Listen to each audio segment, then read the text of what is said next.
All right, good evening. Welcome to Card Authority, episode 50. Who would have thought all those years ago we would have got there? Been a big couple of weeks, but more importantly, big introduction to my co-host, Adam Jankie. Congratulations from the whole card community. You had octuplets this Oh week. yeah, absolutely. I feel like a tourist back in the studio I now. know, it's been a little bit weird. We It haven't has been seen a you for a little bit little weird, while. little while. But yes, congratulations on the Thank you. birth of your daughter. Thank you. You've obviously been a little bit MIA. I have been saying that you've been playing mini golf, but that story really hasn't flown. That's going to make the episode interesting because I am so green on what's gone on over the last couple of weeks with Legacy. Like I was certainly around for that first week and few days, but Yep. you're really going to have to guide me here as to what exactly is going on in the market. I feel like I've definitely had a new understanding of what it's like to collect St Kilda cards, being that I was responsible for trying to chase down a lot of things for you. Yes, I have come back to a very, very nice stash of cards. Thank you very much. It's certainly, yeah. G'day, Luke. Everyone's giving you lots of congratulations. Bradley, hello, sir, and thank you very, very much. Glennie, Crispy, Jamie, thank you, sir. Thank you, Stacey. So look, it's been a big couple of weeks. Obviously, Legacy. I mean, it's now 3 weeks after it. Obviously, the very much hyped, and everyone looks forward to Series 2 every release, or every year, should I say. It's, of course, the big hits, Captain Sigs this year, DPSs, all those sorts of things. What was your take? Obviously, we'll talk about the ongoing weeks, but obviously, last time we spoke on air was about Legacy and the preview for it. That was before we had it in hand. What were the things you liked? What were the things that you didn't like about the product straight off the bat? So, I think probably as I would have said in the preview, I like the idea of some of the throwback subsets of the things that they were bringing back there. Obviously, the Hall of Fame and the numbered Hall of Fame cards, which is, I think that's a really good one, and Yep. people really love those, and good for me. There was a few Saints ones in there, which is always nice. But Prime Draft, I think for the most part, Prime Draft really well executed. Look, you've seen a lot more than I have. I noticed a couple with some sort of edge flaking on the foil here and Yep. there. But for the most part, like looking at my collection, they generally all look pretty good. Agree. And yeah, huge fan of that. Again, I'm not sure where exactly they're sitting in the market over the last couple of weeks, but I know probably about 9 or 10 days ago when I was right in the thick of things, they felt like they were getting right into that range of where they sort of should have been. Yep. Which I think was around the sort of 30, 40. Yeah, I think they came range. out hot. Everything came out hot as per usual. And look, we'll get to the pricing stuff in a second. Yeah. Vortex obviously was a card that you were a bit iffy on. Yeah. That's certainly something over the last couple of weeks that people and collectors, or collectors more importantly, have realised they're numbered to 60. Yeah. You need 9 of them to complete your set. Yeah. They certainly have been the card that people have been chasing hard. Yeah. I thought Captain Sigs were fantastic that they brought them back. Yeah.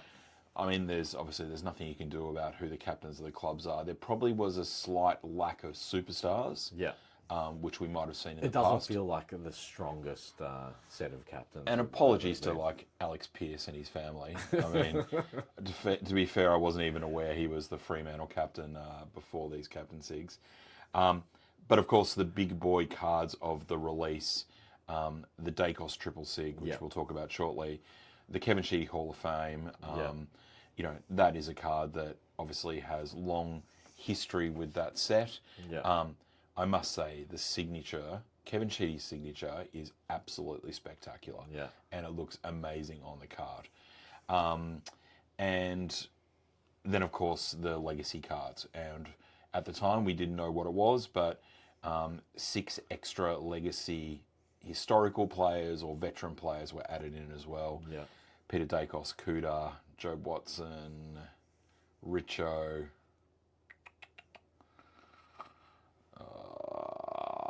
Burgoyne, and Ben Cousins. Yeah, cousin. Which was certainly nice. Sorry, there's lots of comments here. I will get back to them. So look, I certainly feel like there was plenty there. We probably talked a little bit about that there was perhaps missing one case insert on a box level, there will certainly seem to be plenty of value in the boxes, but on maybe case, there was probably it's lacking still, in insert. the thing is, it is still so loaded. You know, Optimum last year was at a level where there was so many big hits available, and especially on the signature side of things, that one, that's hard to replicate, but two, I'm not sure if you want that to actually be replicated on an ongoing basis, because it brings that whole question about, well, does, if there's more and more cards short print, is it diluting the total value of short print? And again, Sure. we've always talked about the collectors being different in AFL cards and most other sports in terms of styles of collecting and what people collect, master set collectors, team collectors, all that sort of stuff. So it's sustainable, but it's probably reaching that point where it does start to devalue it. And although you don't want to go backwards in terms of what your offering is, and it's not as satisfying as a collector and as a consumer of the product. Sure. I think longer term, it's probably a better play. Like what do you do to go further than what they did in Optimum 2022? Do you know what I mean? Yeah, and we've said bringing many in times, those mirror sticks and Optimum stuff. Like, I think Optimum was 22 amazing. is Amazing. yeah, and you will look back on it retrospectively as such a unique opportunity to have been able to purchase a release like that, where there was just so many big hits available. Well, I pose this question to you Yeah. on the fly.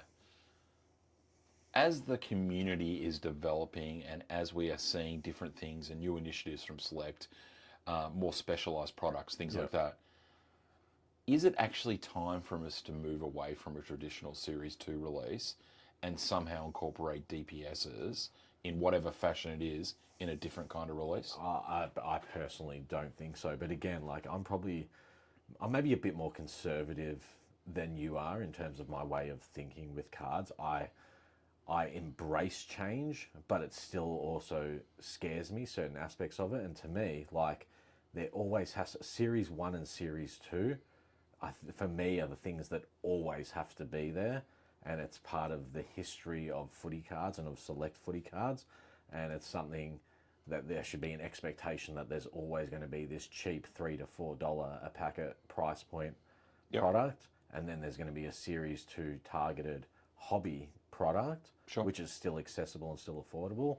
And then you have all these other things. Like, I would definitely, I'd be open to additional releases with utilizing things like DPS or rookie players or whatever it may be. Yep. I'm not saying killing it forever, but as you were talking about saying, how do we top what was, Optimum 22 and 21? Yeah. Is the way that we actually work around that by saying, okay, let's create some sort of different release for DPSs, because obviously DPSs are grained so heavily in what we're doing. Yeah. But it gives everyone a breather from the short print cards. Yeah. Is that the way perhaps it could work? Yeah. Possibly, yeah. Yeah. Yeah. It's, and I think, look, the DPS thing, that is, at this point in time, that is what makes Series 2 at the moment and has for the last couple of years. Absolutely. Like, set aside all the big case hits and, cool Captain Sigs we've had, then we had, the dual Sigs across a couple of years, all that sort of stuff. And in the past, there's always been case hit signatures or multi-case hit signatures. It's the DPSs which are really probably underpin. It's a foundation part of it. Absolutely. It's become what was, there was one per team effectively in previous releases, if that, has now become the full set, but also tiered. It's such a big aspect of it. But then does that also pose the situation that we've grown to like the majority of the people like the 3 tiers of DPSs? Yeah. But is there an opportunity just to pull everything back a little bit and do number to 40 DPSs and number to 175s, maybe give the golds a break, and just constrict the marketplace a little bit to make more demand? Yeah, I don't mind that idea at all. I think that's not a bad idea at all. Or bring it down to 2 sets. I don't like the idea of going back to one type of DPS. Agree. Because I like the idea of having a short print at 40. I do too. Of a DPS. Like, I think that's very unique, and again, we've always talked about the future will show us where those cards end up rarity wise compared to all the other years of DPSs, when we have players who are comparable long term to what previous superstars have been.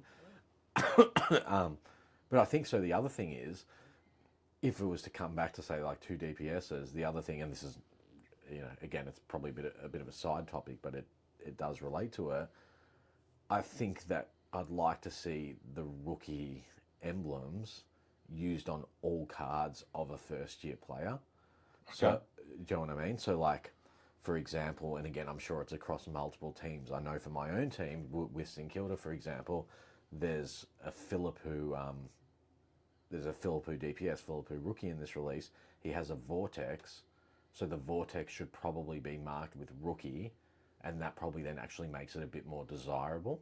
Okay. Because it's still a rookie. Do you know what I mean? But that gets down to that question we've spoken about many times. Is it a rookie card being their first card, or a card from their rookie season? Yeah, and over time, and this is the irony. We've talked about this before. This is the beauty of hindsight, I suppose. We're 50 episodes in now. Yep.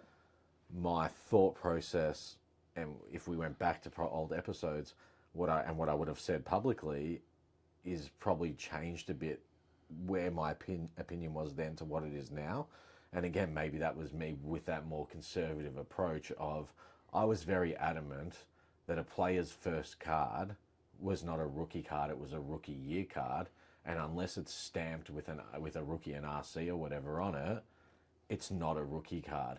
And I think the early conversations came up with stuff like the Tony Lockett's. Well, and the Dusty base. That's what it was. It was the Dusty base card and all that sort of stuff. And where Dusty had a defined rookie card, remember he had those rookies and he had DPSs. So although his base card was the first print of a card, do you know what I mean? So, and I'm not saying I'm all the way over the fence, but I'm certainly like straddling the line now of, okay, is it just now widely not just accepted, but is the people's thought process, is everyone's thought process is their first card is their rookie card regardless? Yeah. And does that therefore mean as well that in their first release where their cards come out, if there's multiple types of cards, are they all rookie cards? Well, I guess if the community is following in the similar direction to what the US community is doing, you get stamped RC on all your cards in that first year. And that's what I'm saying. And does AFL probably need to move that direction now, given that's where so much interest is in rookies? Yep. Like the reality is, and it's for everyone to see, there's DPSs that sell for substantially more money than previous players' established signature cards to the same sort of numbering and rarity. Sure. So, whereas DPSs used to be able to pick them up for cheap, like from any given release, a DPS would be like $10, $15 you would get one for. Do you know what I mean? Whereas now there's such a focus on this rookie element and this rookie aspect, in the same way that, a player's first card or rookie card, the equivalent of a 455, like an Optimum Plus or a Legacy Plus or whatever, or back in the day, an old school 460 card, you know what I mean? Those cards of the rookie players were never more desirable than the average one. If the price of those, when people were selling them, was $2 a card, well, they were all $2 a card, unless it was literally Dusty.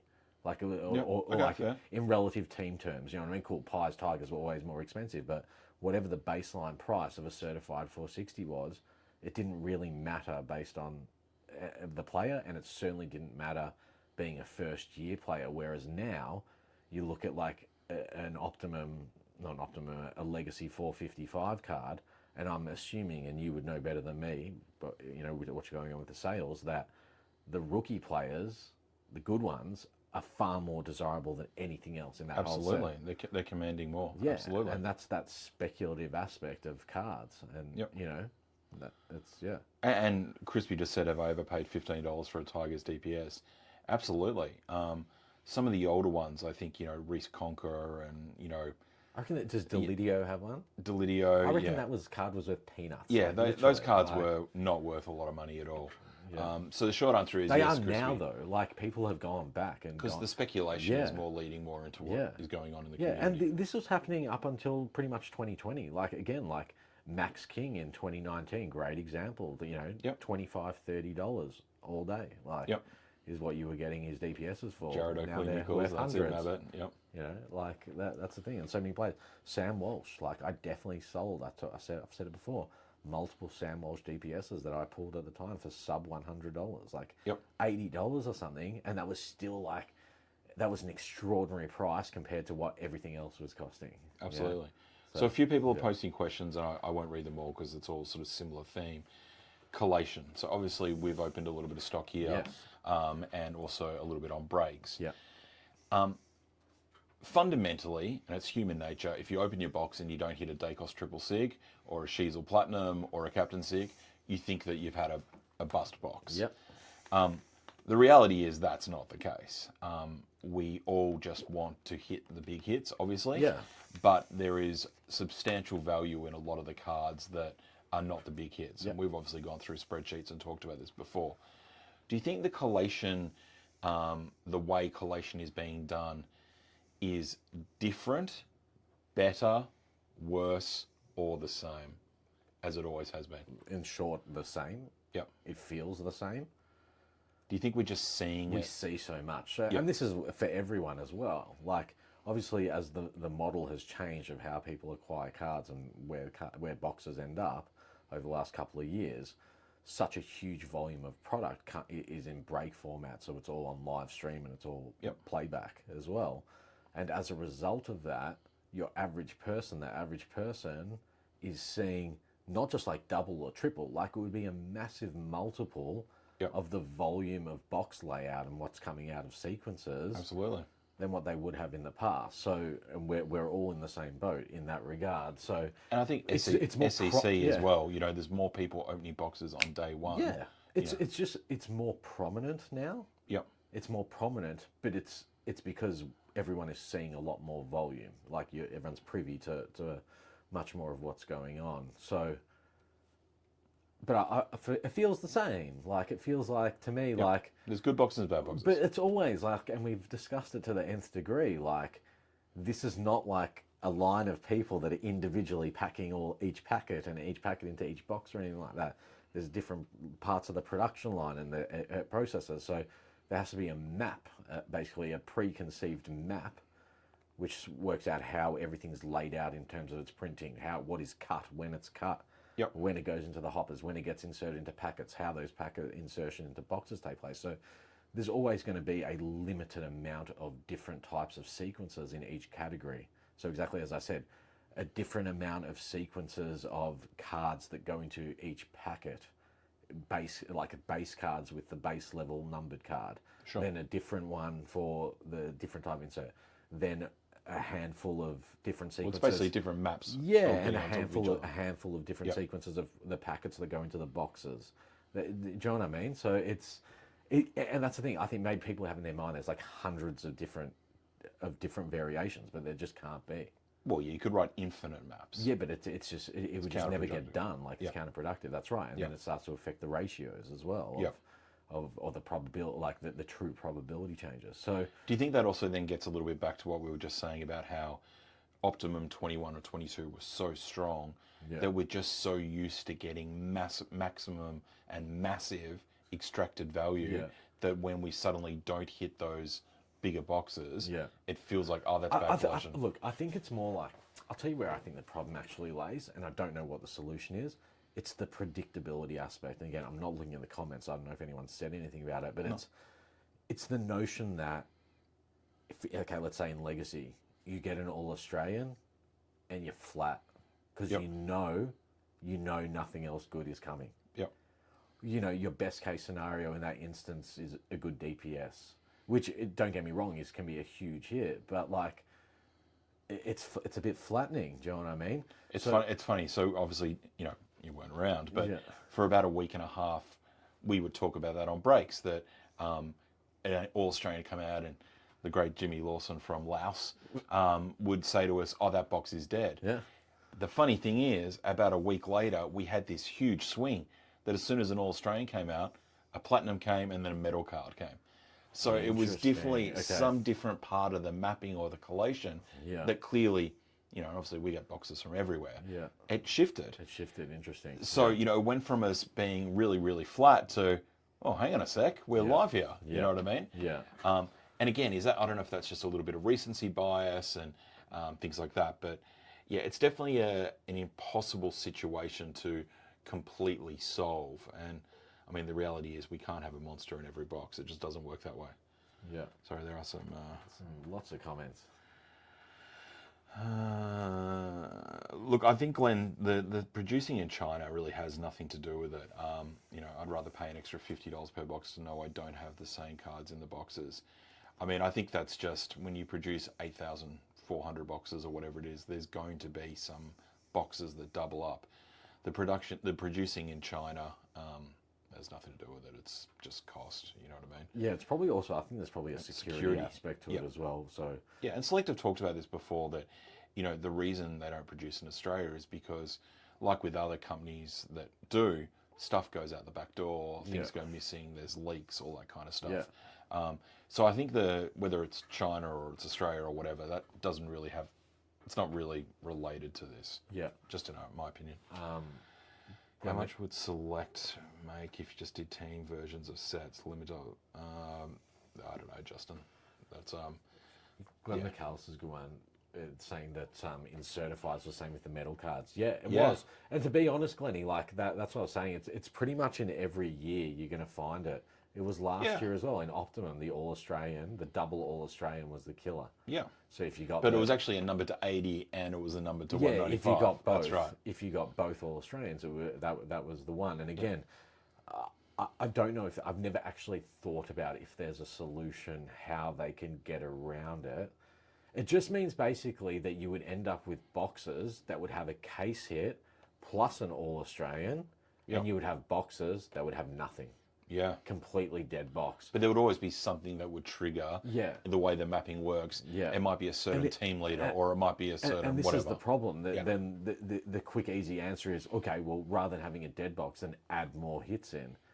Then we're moving back into that realm of how many hits is too many hits, you know what I mean? Like, that's the thing. So it's, there's Jimmy Lawson. It's a bit of a catch-22 for sure. Yeah. Yeah, blame the Butters theory. Always blame the Butters theory. Absolutely. Absolutely blame the So, look, it's an interesting thing, and I guess, you know, as someone else just said there too, it scrolled up, that's part of the fun of opening boxes. Yeah. And fundamentally, as collectors and people that want to open boxes either personally or through breaks, it's that excitement of, what are you going to get? Is it going to be something good? Is it not going to be something good? Yeah. And I'm sure the guys on the stream, guys and girls on the stream that buy American product would realize that the scope between a great box and absolutely a dead box is so much wider than in AFL. It's also, I think a lot of that comes down to like where the valuation of cards is, because AFL people, there's superstars in every team that people collect different teams. There's all these different elements. Whereas like NBA is so funny, right? That in any given year, there's only a couple of players that are whose cards have really huge value. Yep. And then everything else is like just so far down, and it's just like it's look. I certainly don't understand that card market as well as what I do with AFL, but I remember years ago going in like an NFL break, I hit like short print patches, all sorts of stuff. I was like, oh my God, I have absolutely cleaned up here. And when I asked someone, I was like, oh, you know, like I don't know anything about this. What's all this shit worth? What do I do with it? And they're like, oh yeah, probably total like $30. And there was like a booklet and like just everything. And I'm like, what? Like it's like numbered to 5. How can? And it's like, because no one actually wants that guy, that team, that player. Yeah, like, they don't want veterans. They just want the rookie. No one gives a shit. Yeah, like, that's a problem. Whereas AFL, the reason AFL is a much more equitable product is because it has a spread across such a broad amount of the product. Yeah, I agree. It doesn't all just center on one, although we're getting elements of that with Daicos and, you know, Sheezel with the DPSs, and maybe we'll talk about Dusty, the DPS stuff. Yeah, it's all the same. You know, but there's still value spread across everything. Yep. Jimmy Lawson, total rush of what opening a box is all about. We're all lucky in AFL that so many boxes are good. Absolutely, and that's what we forget. I had someone send a message to me the other day who bought 2 boxes off eBay or Amazon or something like that and kind of went, I'm not going to out this person, but I said, seriously, mate, you're not going to be the bloke that whinges about getting 2 platinums in 2 boxes. Yeah.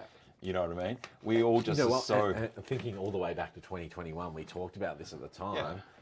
People underestimate those platinums to 40. Yeah, And back in 2021, you could pick it. They were selling, some of them were selling for like $60 or $80. You know what I mean? It was crazy. Those numbered to 40 signatures. And at the time, I think I might have said at the time, like, just imagine you're getting an influential, potentially, the player's not influential yet, but they might be in the future, and it's got a signature on it. How could these things be going so cheap? You know what I mean? Back then. So yeah, getting platinums is it's right up there. Like, I agree. It's right up there. And in time, we've said this too, that these other case hits, even though they feel big, or they are big, these platinums could all end up being much, much bigger. Yeah, much absolutely, bigger in the long term, yeah. Look, and some of them will just completely bomb, and that is what it is. Again, people need them, though, for different sets. Yep, of course. Yeah. So lots of questions coming through. Glenn, what was your thoughts on Cherry's comment about on-selling of their product by a breaker? I mean, I saw a thread about it today, but I mean, I think that was all just in jest, wasn't it? It was but all I think, good, you know, everyone's sort of doing that at the moment. Like, you know, we have other breakers opening our RGV blacks. There's lots of breakers opening their cherry pies. As always, the market dictates. Yeah, the market will dictate what people works. want to open. Yeah, and what people want. But I mean, unless there's something else I've missed, I'm not sure. G'day, Richo. How are you? For those collecting AFL team coach, has anyone ever finished their team set yet? Not sure, but we've been selling lots of singles. I feel like, from Jacob, I feel like a lot of excitement is leaving the hole. People are more worried about breaking it or even losing. Look, it's funny, we were talking about this today. About breaking even or losing. Yeah, and I think that obviously what's going on in the world, everyone's a bit more conscious about money, but the participation rate in cards and the amount of people getting involved in cards is bigger than ever.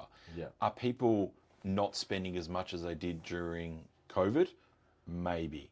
Are people spending money in different places? Maybe. Yeah. But the individual people that are being involved more. It's more than ever. You know, it's more people participate on an ongoing basis. We're yet to see that flatten and drop. Like it just keeps going up and up. And you know, we obviously reflect on these type of conversations a lot internally from a business perspective as well. Yep. Where, what did I say the other day? We were discussing this about a week ago on the phone. I said something like, at the end of the day, people can nitpick different little things about the sale of a card, or it could be team related, or it could be anything related. But at the end of the day, on a total basis and on an overall basis, more people are investing more and more money in footy cards on an ongoing basis than they ever have before. Yeah. The growth just keeps going and going and going and going.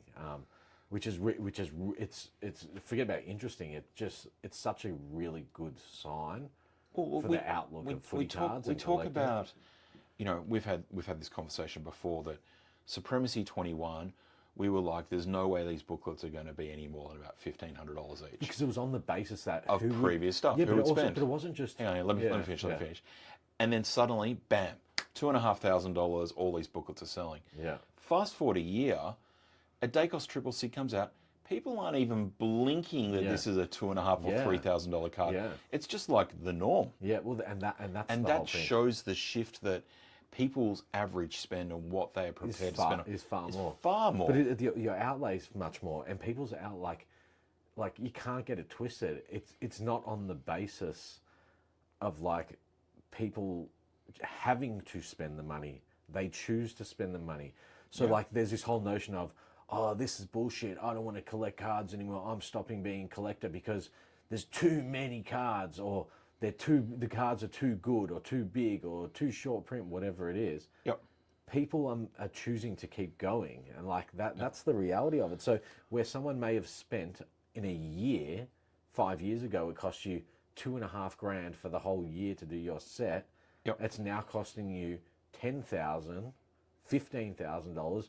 One, because they're more cards, but individually because more cards cost more money as well. Yeah. There's more people spending that amount of money now than there was spending just the 2.5 before. Yep. And there's always going to be people that cycle through any hobby or community or whatever it is. You know, they keep saying that all these master set collectors are leaving, but we know firsthand. We've got half a dozen customers of ours that aren't in Facebook, aren't Yeah. that kind of stuff, that are still been collecting for 20 years. Yeah. There are new collectors on the scene, again, I'm not going to name them, that are going harder than ever to buy either certain players or certain teams Yeah. or, and again, it's an evolution of everything, but collectively we see, especially through our different sales channels, so many new names. And we've said this before over the years.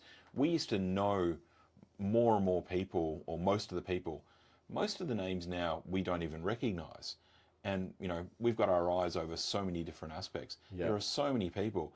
And look, Peck is... Can you read that out? Yep. Yeah. The volume of people seem to be looking to purchase low to mid-end cards. Any purchase with cards over 1.5k mark is limited to a very small number. Yeah. Absolutely, Peck. But as we're just talking, and I hope you don't mind me saying this, but you are a perfect example of someone that has come in the last 2 years and wants to buy those cards. So the difference is there might have been 5 people that wanted to buy the 1.5k card a few years It ago. wasn't wanted. There was... Could. Let's just say... Could. There's now 10. There was 5 people that could. So therefore, once they had their card, there was no further demand anymore because there was no one else that had that amount of money. Correct. Now it's changed on both fronts. There's more people right now prepared to spend that amount of money, and there's going to be more people tomorrow and the next day and the next day coming in, because that's what the data shows. That's the trend line. Yep. There's more people spending more money coming into the hobby. Look, I used to be one of the rare Richmond people that would spend the money. There's now a whole Richmond collectors chat group that all 20 of them will go and spend $1,000 or $1,500 on a card. And that's the whole thing. There literally used to be one person per year. Or per team. No, there would be one person per year that would come in and just buy up it doesn't matter if whatever they may have collected, whatever it is, bulldogs, whatever it is. Yeah. But that person would come in and it would be like, wow, this person's spending money. They're not thinking twice. They are buying the cards. Yep. Now it's not just one of them. It's like infinite. Yeah. It's almost like there's no big dog anymore coming in that buys up the market. So many people are spending so much money and time commitment. And to be honest, the people that we certainly see from a distance that leaving the hobby were those guys that probably were the big dogs in the past. That now they just, there's more competition. Yeah. They can't go and buy the cards they want at the prices they want. Look, again, I remember from my own personal experience, in 2018, 2019, when I came back into cards, I went what at the time was considered very hard. And, there's people that remind me, like Brad Bevan, for example, who's one of the early people I met during that period, saying to me at the time, maybe after 6 or 9 months, dude, you're like a fucking tornado. You are a tornado. You have just come through and just gone. And we used to joke about how you couldn't give away St Kilda cards. Yep. You literally couldn't give them away. People couldn't give them away. When I came in and I bought up everyone's Saints cards, it was like, wow, this is awesome. And people think I get tagged a lot now. There used to be posts, Mabbott would remember this, I'd get tagged literally 40, 50 times on an individual post. Yep. And I'd be the only person to get tagged, basically, because no one wanted it, you know what I mean? And so I, at the time, with the money I was spending as well, was probably people thought, wow, this is pretty crazy, this guy's going pretty nuts. What I was spending, it pales into insignificance to what is being spent now by people, including myself, but by lots of people. And do you think now, in hindsight, buying all those Jack Billings cards was not a great choice? Yeah, so that's look, probably. no, we'll talk about that. It's good. It's a good time because trade period's just closed. I was going to say. I feel that's pretty a little like bit. it's Hey, you're not happy. No, you know what? All those people who have criticised me for hoarding cards and being a bulk collector. Yeah. Well, it got you today. Pour yourselves a drink and enjoy it. Yeah. Because I've finally copped it pretty bad with that. Yeah. Billings and Gresham, 2 of the players that, I don't know if people remember from a few years ago, but they were... Did Gresham go as well? Yeah, so they were on my to Essendon. They were on my PCs, bulk collect PCs. And I said to a few of the Saints crew earlier, I reckon I've got 15 Billings influentials. I'd have like 15 Billings franchise future signatures. Like it's just, and it's all St Kilda. And it's like, well, this player doesn't excite me anymore, and he doesn't play for the club. Like, I almost want to take their cards off display. So that leads me to a question: are you now going to adjust your collecting style No. to continue to support Mr. Billings? No, I'm definitely not supporting You're either. off him. Yeah, well, I've got their Saints cards. That's it. I don't want anything else. But maybe I you have should these adapt. guys, like pretty much like every 01 jumper number card that from these players. Like, no one else wanted these cards or these players. I went super hard on them. Like, thankfully, there's not as many cards. Don, no, I'm good. Hey, Adam Jankie, got any Gresham I cards? do. Yeah. I've got lots of Gresham cards. And the one saving grace here. Well, Billings doesn't even really have future. Oh, he does have some future 4-6. I have those. And Joe Dunn, any Billings number 13s? Yeah, I'm sure I do have number 13 Billings. So I will. I will have 13s of Billings. My future force, that could save me here. Look, to be honest, nothing's going to save me from 15 St Kilda Jack Billings influentials. And He's got footy's finest as well. Oh, no, that was Stabby Stephen. Yeah, Jack Stevens. Yes, that worked out well too, didn't it? Yeah. Lucky I never went too hard on him. Yeah. Well, I can tell you, like, if Jack Steele, If Jack Steele goes, you're fucked. I'm just out. You're like, out? I'm done. Like, not just cards, footy. Like, I'm done. I'm done. I'm done. So we're switching after generations. So that brings a good question. So obviously trading is, or brings a good point. Trading is obviously, they'll be in the next RGB Black. That's good, Justin. That's Yes, good. Justin, that's a good idea. RGB Black Yeah. coming soon. Yeah. So as we are seeing more trading and more player movement, Yes. do you think that is actually going to be something that either shifts people to be more player focused like in US markets, or do you think it's going to make someone like yourself go, hang on a sec, Jade Gresham or whoever it is, Sinclair, or one of your new up-and-comers, Tom Highmore, and then suddenly you're like, well, hang on a sec, I'm not going to go and buy 40 of his DPSs because he might be gone next year. It could end up in different colours. But does the market also shift? Yeah, does the market shift towards people starting to be more interested in taking the player in different team colours, you know? And again, for me, from a preference perspective, that's not. I'm not interested. Like, I don't care who the player is. So your downfall today, obviously, I am hoping that it might have had a little bit of a win. Yeah. As some people would know, I collect one player every year Yes. from DPSs. He does. And Elijah Hollands from Gold Coast was my player a couple of years ago. So Carlton collectors, come at me. I've got all these 01s, numbers 25s, DPSs, you name it. Come at me. Time for a payday. There you go. I actually just want to stick on this for a minute because I can see Jake McLaren said something about it as well as the AFL. Do you want me to read it out? Yeah. As the AFL moves to allow more and more player movement, how do you think that will affect how people collect? That's what we basically said. Yeah. Will it become more like NBA where people just collect players? But so here's the thing. Like, I know, like, Butters goes to sleep every night hoping that he's going to wake up the next day and the good players from the shit teams are going to be worth, like, some sort of amount of money. Fremantle will somehow do well. Butters is buying a Porsche. No, but I just don't ever see it. I don't see the cards ever have. Like, he might be ahead of the curve. He could be ahead of the curve. What do you guys think? I'd love to hear in the comments if people think that there's becoming more interest at the moment in buying the cards from the teams, the interstate teams that are not great and don't have big bases. So let me pivot that. Ashcroft is a good example. I think there is more people now that if you are a Melbourne collector, people are starting to PC players from other teams as well. Sure. You know what I mean? But it's not replacing what they're doing, it's adding. But is everyone, you know, is there ever going to be a significant amount of people PCing players from Fremantle? Who knows? You know. What happens if Jaimis, who I think is basically Butter's love child, what happens if he suddenly comes to Collingwood? I just don't see the value of his DPS, which is the Fremantle one, going up in value. Am I wrong? You might be wrong. Am I old school. You're rarely wrong. We are older. But am I wrong here? I don't know. Like, people tell me. You're sleep deprived. I You've got 8 I haven't kids. looked at what eBay says yet, but like, I don't know, are more of those players selling for more money than before, like above the actual baseline of the market? Gary Ablett in the Hawks jumper is one of the most sought after cards. Different, it's Hawthorn. Yeah, it's Hawthorn, and it's also that was from a very small cement, the adenoma or whatever it is. Flam, the number one fish of Card Authority. The question is, do you want your favourite player wearing another jumper on your And shirt? my simple answer is no. Yep. And as a result, I will not acquire a card of a player that's now at St Kilda. So like Paddy Dow's come to St Kilda. I don't want Paddy Dow Carlton cards. If he has Future Force, I want them. When was he drafted? I don't know. He's no good anyway.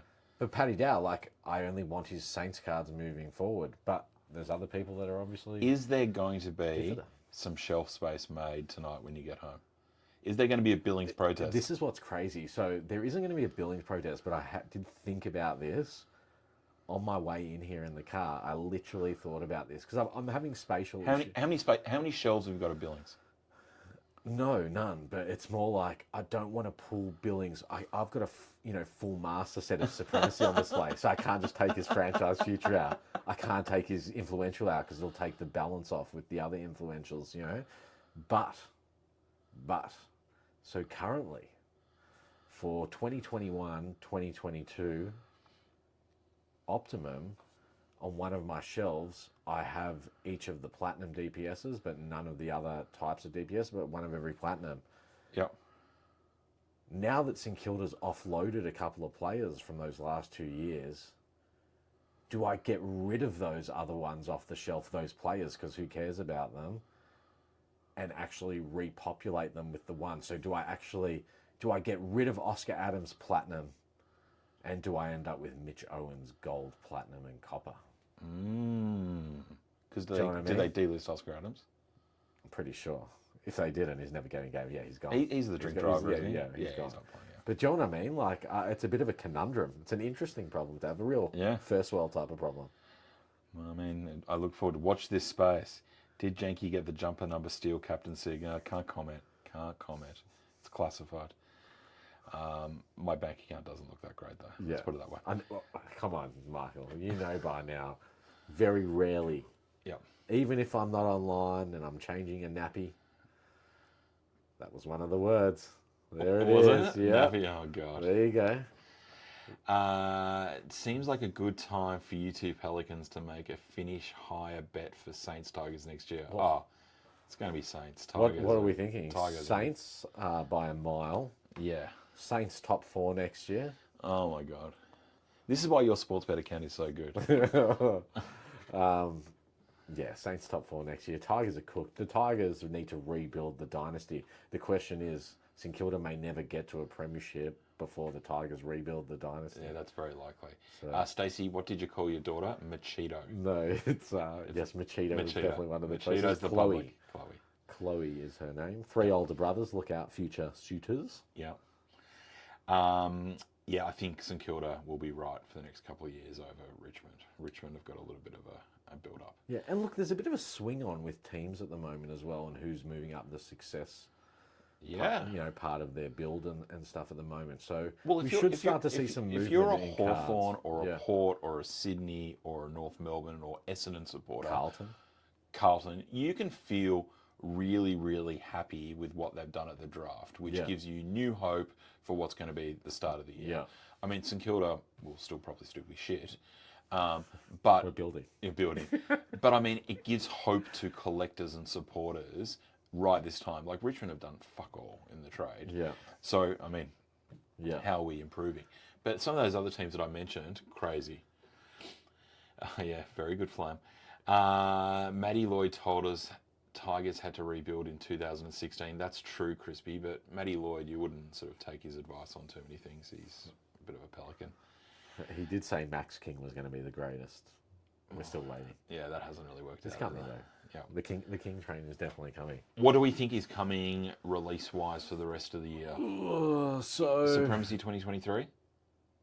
I just don't see it at this point. I know you've been busy. No, but remember ages ago with the instant win thing, they said obviously Supremacy Rookie is part of the instant Yeah, but win. what about Supremacy though? Yeah, as I've said previously, we would have seen or heard Something. signature leaks from, as we always have, or, you know, even if there wasn't photos leaked, surely we would have heard something in the back channels. Yep. There has literally been no talk about that. There'll be Rookie at some whatsoever. point. But Rookie's got to be coming, in the next couple of months, you would think. Yep. Definitely. Do you think anything else? The Christmas release is back, I heard. Christmas cards? Yeah, Christmas cards are back. No, I'm just kidding. Please don't. If they did do that, that's That's the end. could be a protest. It could be a protest. Could be a protest. Yeah. I don't know. Glenn saying Supremacy Rookies and that's it. Yeah, it might be the case. I guess we are getting late in the year. What are we almost? Oh, we're mid-October. We are very late in the year. Yeah. Would it be a bit of a letdown if just Supremacy Rookie and that was it? I don't know. It'd be nice to have some time off. Yeah. I mean, I like releases. I'll take releases every I month. feel like as much as in the past, we've all like complained of like, oh, there's too much, there's so much. Things are getting done so quickly now, it feels like there's not enough. Like, where are you at with your collection for Legacy, for example? I have a pile of Richmond cards that the boys have put aside for me. Yeah. I have not even sorted to see whether I Okay. have anywhere closer. I've got a couple. I've got the big boys, but So first week of... and I've still got holes in footy stars. So I haven't gone hard at all. One, I haven't had the time to do it when I haven't been busy with the baby and whatever the last couple of weeks. Yep. Obviously, you and I were completely immersed in the business side of things and didn't have time to be able, in breaks and stuff, and didn't have time to go and get many cards and stuff. But I still like, I've come in, obviously, I've looked through what we've got here and what I have, both from what I've purchased, what I've hit, other stuff you found for me, whatever. I have a complete master set and substantially more. I think I've got probably 10 to 15 01 or jumper number cards Yep. from this release as well. So You're welcome. where's everyone else at? Again, I'd love to know where you guys Yeah. are at. Traditionally, it used to take months and months, years even, for people to go and complete their set. And we always talk about slow and steady wins the race, all that. So it's not a sprint. It's not a sprint. It's a marathon. All these types of things. But contrary to continually saying it, I feel that people, including myself, are just consuming so hard and fast. But They're there's so much getting your easier to sets done. attain it though. Yeah. Again, it goes back to the point. More people are opening boxes. There's more sales posts. Sure. There's more people reaching out. Yeah. It's easier to get those cards. Yeah, but we're getting our sets done so quickly. So does that all of a sudden, where we used to preach this whole notion of give us time between releases, you can't put out a release and then put something else out, 2 months later, let alone 6 weeks later, whatever it is, you know what I mean? We had obviously a short turnaround from Gem into Legacy. Yep. But by the time Legacy came out, everyone feels like everyone had already done their Gem anyway. Well, So it's like people, we no longer require all As much this time. time. There'll always be people who will continue to... Well, something I've noticed, to and go this is something longer that with we've used as an internal metric for a long time. The last 2 days, I have noticed not a couple, but lots and lots of looking to buy these last 3 cards for my set, posts, yeah. last 4 cards, etc., etc. And that is generally a really healthy sign for the community that people have gone from selling to wanting to buy and acquire the cards they need. Yeah. So I think that's a positive sign. But I think back to Dominance 2020. Okay, we'd finished the year, we'd done Prestige, Dominance. We thought the year was done. Everyone was ready to call it, Yeah. see Footy Stars, and bang, brilliance. Yeah. And it was brilliant. Yeah. So again, I'm always happy if Select want to throw out a nice little surprise, not Christmas cards, but something at the end of the year. Yeah. Because we always want new cards. I'm a collector fundamentally. I want to Yeah. read boxes.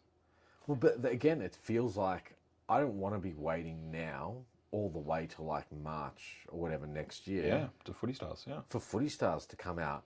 Although, like, I like the idea of going and backfilling old sets. You can do that anyway. I'm almost up to date now. Like, I did that because in that delay period with Gem, like there was, again, completed. Yeah, there was Footy so much Stars time for everyone quickly, to so do much it. time. Yep. So I backlogged a bit of master set stuff then, but it's like, yeah, like, what are we going to like?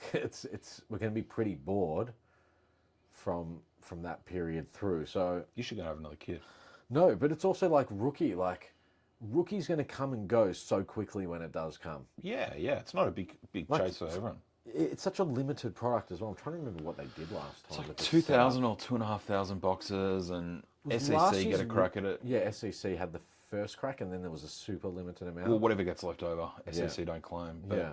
I think SEC is now so full. You Depending on you reckon they've made changes to rookie again? Obviously, it went from a single card box to then.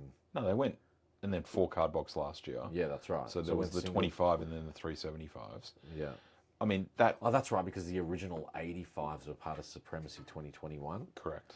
Yeah, so Supremacy 2021 had the 85s. Yep. Then 2022 Had no, the oh no, fours. 2020 Yeah, that's right. yeah, that's right. Yeah, the Daicos. Yeah. because they also had in 21. Yeah, that's right. They also had the 25. Let them do some AFLW DPS cards. Maybe. I can't see it happening, Glenn. I like that idea. Yeah. Look, I think as it grows, I just don't think everyone's ready for it yet. Yeah, like for me, again, I don't know about other team set collectors. Like I collect the AFLW cards in my. So have you got the St Kilda Master set yet Yes, for the team coach? I think so. Yeah, Okay. I think so. I'm not 100% sure. With that being said, like, I don't know if I have a set of team coach full St Kilda ones from this year, but that's something that during those free periods of time that I'll normally. I think it'll get there. It's all. It's. I don't think it's that's going to be in Supremacy Rookie, though. It's like the team coach cards I get, they end up in a pile which I eventually look at, sort of thing. Yep. Whereas Select, as you know, goes straight into folder setups and Into count your boxes databases and and stuff. gets. Yeah, that's right. Yeah, So cricket is coming too, Steve. 1st of November. looks pretty good, that new cricket product. I have Patch to cards say. Patch this year. cards. Yeah, That's a some big good move. signatures. I actually looked at the checklist today. It would be nice to see patch cards in Legacy. Yeah, it won't happen. What could they do better? In Legacy? Yeah. Patch cards are just... look, we've butted heads over this a lot. Certified had patch cards. I'm a big fan of patches. We all are, but And ultimately, anything that gets done with patches is always going to be hugely successful. I think, if they do Supremacy this year or next year or whatever, that ticks the boxes with patches. I just don't think you can get enough good jumpers off the players you want to be able to do that stuff. No one wants a patch card of Jack Higgins. Yeah. You know what I mean? Yeah. So, I think going and getting the Sam Walshes or the Dusties or the Cripps or, the Jack Billings, I'm sure you got a few of his jumpers you can sell. Oh, I was just thinking, I'm going to have to put up a trade post soon on one of those jersey pages for Gresham, Billings, and Jack Bytel jumpers. Oh my God. Is Bytel gone as well? Yeah, Bytel got delisted. Oh, surely that rookie pick him up, won't they? Oh, I didn't even think about that as being an option still. You're fucked. Jeez, okay, maybe I won't list those jerseys. Yeah. And Hey, and Heimel. if Jack Bytel gets picked up by another team, if you're looking for his future Force red cards, you probably won't find any, but you can come and speak to me. You're a friendly neighbourhood guy. All right. Look, we've always run an hour anyway, as it is. Thank you very much, everyone. Obviously, great feedback and great interaction from you guys. Hope everyone is enjoying Legacy. We'll obviously chop up the show and you'll be able to interact with some of the comments over the next coming days. Janks, thank you for coming out of hibernation. No, absolutely. It's great to be back and good to be back on the scene again, mate. Well, we'll see you in a couple of weeks. Back in maybe. the thick of the action. And I'm sorry to everyone whose messages I haven't replied to. I will eventually get through my inbox in the next couple of days. I am very sorry. It's not just you, it's me. Yeah. Thank you, everyone. Have a great evening. Be kind to each other and stay tuned for, any upcoming news, hopefully, that we find out in the coming weeks for, rookie or any of the other releases. Yep. Cheers. Have a good night. Ciao.